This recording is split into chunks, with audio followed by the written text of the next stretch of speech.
जंगल हे तिथल्या सजीव निर्जीव घटकांनी बनलेली परिसंस्था आहे. माती, पाणी, खडक हे त्याचे निर्जीव घटक आहेत. तर सूक्ष्मजीव, कृमिकीटक, पशुपक्षी, वनस्पती हे आहेत त्याचे सजीव घटक.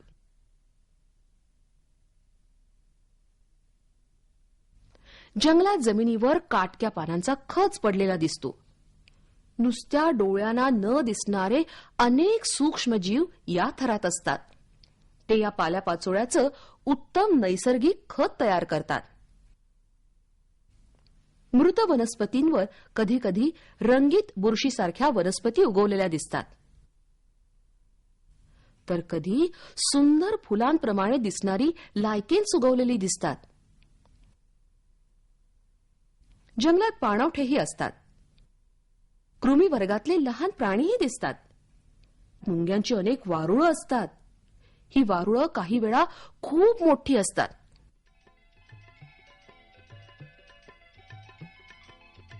एकेका वारुळात लाखो मुंग्या राहतात. मुंग्यांच्या अनेक जाती जंगलात दिसतात.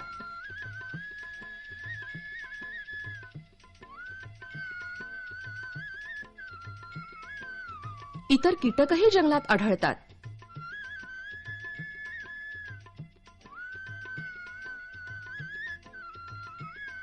काही पक्षी रानातली फळं खातात, तर काही पक्षी कीटक खातात. गरुड, घारी असे मोठे पक्षी लहान प्राण्यांना खाऊन जगतात. जंगल या परिसंस्थेतील सर्व घटक एकमेकांवर अवलंबून असतात.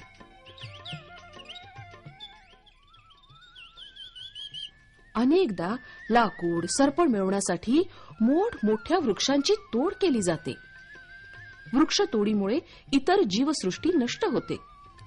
असे वृक्ष, अशा परिसंस्था निर्माण व्हायला शेकडो वर्ष जावी लागतात. झाडे लावली तर वनीकरण होईल, पण सर्व सजीवांनी युक्त जीवसृष्टी माणसाला निर्माण करता येत नाही.